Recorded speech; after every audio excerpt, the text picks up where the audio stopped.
Welcome back to the deep dive. I've had this feeling lately, walking into certain offices or, well, even just on Zoom calls. Oh, yeah. What's that? It just feels quieter and not in a work from home kind of way. It feels like there are fewer people doing the same or even more work. The empty desk phenomenon. Exactly.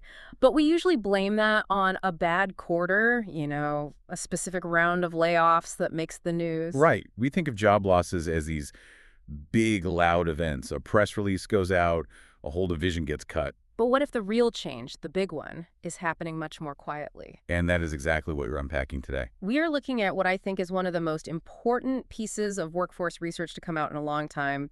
It's the Morgan Stanley AlphaWise AI Adoption Survey. Before anyone tunes out at the word survey, let's be clear about the source here. This isn't a random street poll. No, not at all. This is high-level intel. They talked to 935 C-suite executives. The actual decision makers in the US, UK, Germany, Japan, Australia, the people with the pen who approve hiring or don't. And the headline number they came back with is, frankly, startling. It really challenges that optimistic view that AI is just a helper, a co-pilot. The co-pilot narrative is very comforting, isn't it? It suggests AI is just there to make you faster. Yeah, that sits next to you. But this data suggests that for a lot of people, the AI isn't sitting next to them. It's sitting in their chair instead. What's the number? Over the last 12 months, companies adopting AI reported a net global job loss of 4%. Okay, let's just sit with that for a second. 4%.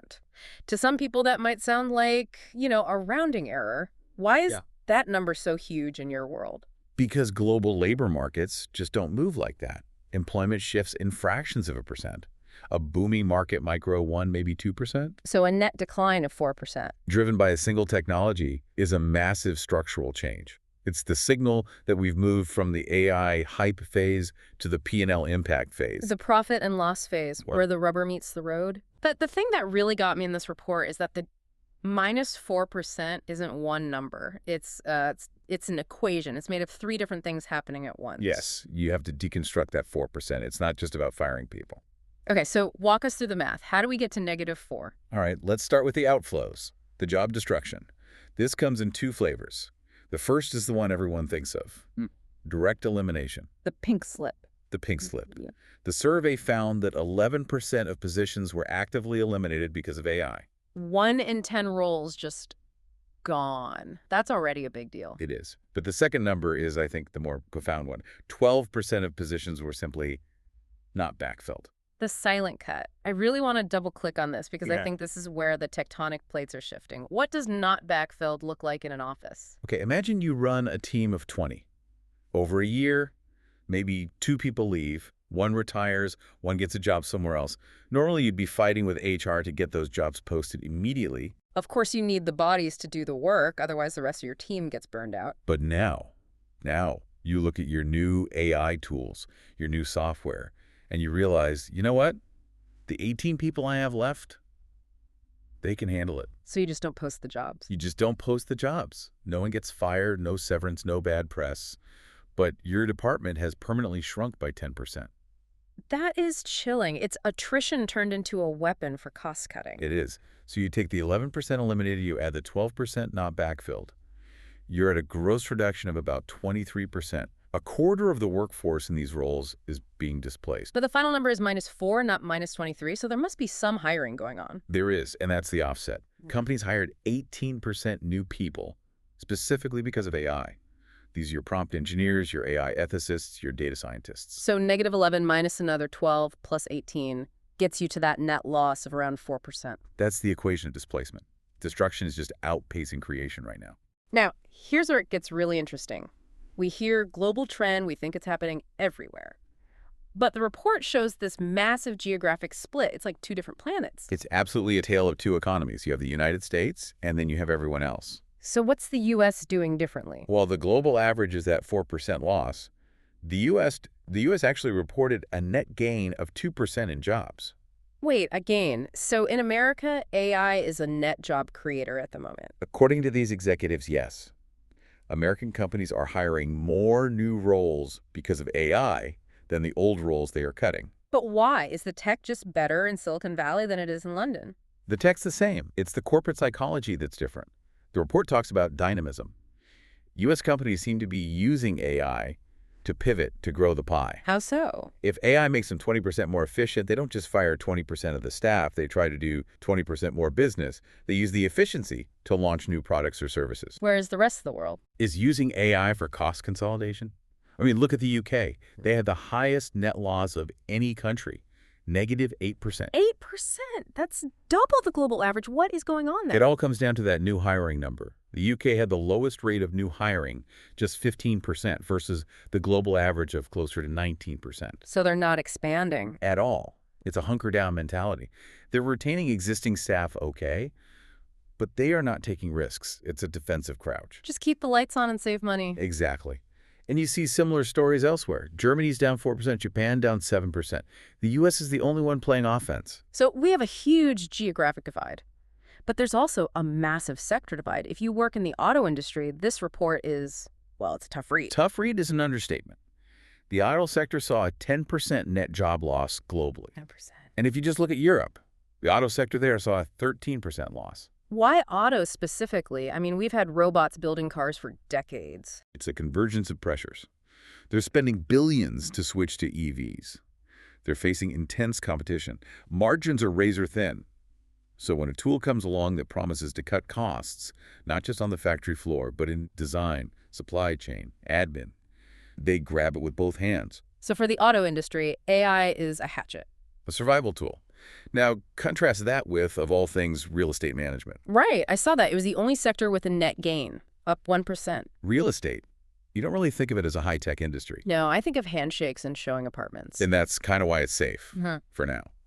The survey showed real estate saw some of the lowest productivity gains from AI, only about 10%. So because the AI isn't good enough to do the job, the humans keep their jobs. That's part of it. It's hard to automate a complex land deal negotiation. But it also seems they're using AI for growth, finding new investment opportunities, pricing assets better, not just replacing people. This brings up a weird point about productivity. We're all told to be more productive, that it's a good thing. But here, high productivity gains seem to be bad for jobs. That's the paradox of this era. Look at IT and software development. They saw the biggest productivity gains, something like 45% increases. Yeah, our coding assistants are incredibly powerful. But if one developer can suddenly do the work of 1.5 developers, well, you just need fewer developers. Or you stop backfilling when they leave. The high productivity directly reduces demand for headcount. And that ties into another fascinating split in the data, company size. You'd think the big tech giants are doing all the hiring. They're hiring the top-tier experts, sure. But for the broader workforce, the giants are cutting the most. Companies with 500 to 1,000 employees reported a net job loss of 15%.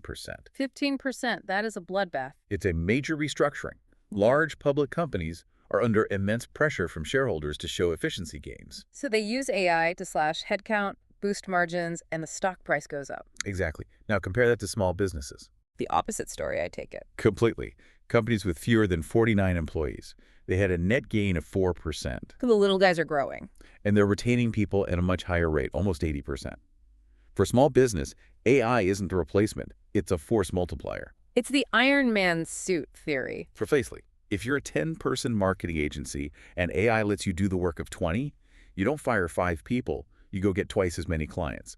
Your problem was always capacity, not shareholder returns. AI solves for capacity.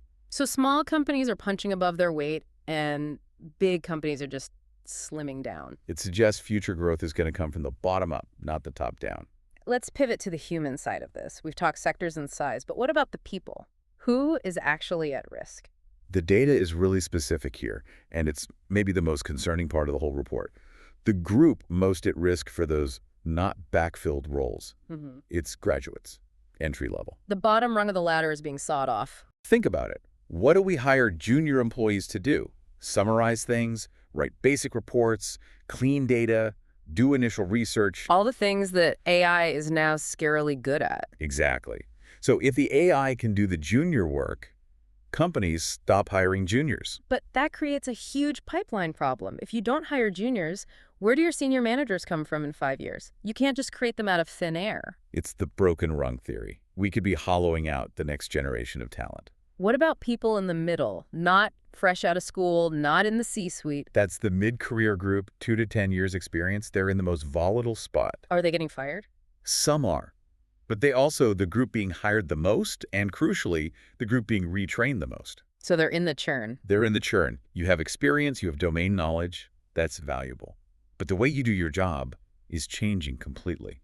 You mentioned retraining. That feels like the only bright spot in this whole thing. It is the silver lining. 27% of employees were retrained in the last year. That was the single biggest category in the survey. So companies aren't just being ruthless. They're looking at their people and saying, okay, we need you, but we need you to do this new thing. We need you to drive the machine, not be the machine. Yeah. That ability to reskill is becoming the single most important asset you can have. But this all comes down to speed, doesn't it? The report mentioned something called the nonlinear factor. Yes, and this is the part that analysts are really focused on. Why? I mean, nonlinear just sounds like a math term. It means the change isn't happening in a straight, predictable line. It's accelerating. The report says agentic AI task capability is doubling every 7 months. Okay, define agentic AI. We're not just talking about ChatGPT writing a poem. No, we're talking about systems you can give a complex goal to, like plan a multi-city business trip, or audit these financial statements for anomalies. It goes off, performs multiple steps, reasons, and comes back with a result. It has autonomy. And that capability is doubling every 7 months. That's what the research suggests. So think about the data we've been discussing. That 4% global job loss that happened over the last 12 months. When the AI was, relatively speaking, a toddler. Exactly. When it still made weird mistakes and needed a lot of supervision, what happens in a year when it's twice as capable? Or 4 times as capable after that? The report seems to be hinting that this 4% is just the tremor before the main earthquake. They explicitly call it an early warning signal. If the tech gets exponentially better, does the job loss stay at 4%, or does it start to accelerate too? Which brings us to the big debate. Is this just a temporary cycle a blip will recover from, or is this a permanent structural shift? Morgan Stanley calls it the white-collar recession, and they back it up with data from staffing agencies. Temporary staffing volumes in Europe are down 15 to 30%. That's a collapse. And, crucially, there's a decoupling. Blue-collar jobs, plumbers, electricians, construction, they're fine. There's a shortage. Because you can't get an AI to fix a leaky pipe. Not yet. But the laptop class is in a deep recession. And here's the kicker. The financial markets are rewarding it. What do you mean? The report points out that in Europe, the companies that are reducing headcount are actually outperforming the companies adding headcount. They have a higher Sharpe ratio. Okay, for those of us not day trading, what's a Sharpe ratio? It's basically a measure of risk-adjusted return. A higher ratio means it's a better, safer bet for investors. So Walter is looking at companies firing people and saying, good job, you're more efficient, here's more investment capital. It creates a powerful feedback loop. The CEO sees the stock go up after layoff announcements, so the incentive is to cut more. Even though 95% of companies say they have responsible AI policies. The policies are there, but the economic gravity is just immense. The report estimates potential savings from automation could be more than 50% of earnings in some sectors. 50%. If you can tell a board, you can double profitability. That responsible AI policy might start to feel a bit flexible. The financial logic becomes overpowering. So let's zoom out. We have the U.S. growing with AI, while the rest of the world shrinks. Big companies are slashing jobs, small companies are growing, and the career ladder is broken at the bottom for new graduates. That's a very fair summary. We're at a divergence point. The era of the safe, steady corporate career is probably over. We are entering a period of very high volatility. So if you're listening and you're in that mid-career spot, what's the takeaway? You look at that 27% retraining number, and you make sure you were in that group. Your safety net isn't your job title or your tenure anymore. It's your adaptability. You have to be the person who knows how to use the tool, not the person the tool replaces. Exactly. And you need to be aware of the macro trend. You have to position yourself as someone who generates revenue, not someone who is a cost center, because the algorithms are hunting for cost centers. It's a reality check. But I suppose it's better to know the storm is coming. Knowledge is the only hedge. I want to leave our listeners with one final thought based on that nonlinear growth you mentioned. Go for it. If we saw a 4% net global job loss when AI was this clumsy, this new, and its capability is doubling every 7 months, what does the survey look like 2 years from now? Are we really prepared for a world where the downside case becomes the standard case? That's the question every government, every CEO, and really every employee needs to be asking. On that note, we'll wrap up. Think about your own role. Are you the 11%, the 12%, or the 18%? And figure out how to be the 27%. Thanks for listening to The Deep Dive. Stay adaptable. See you next time.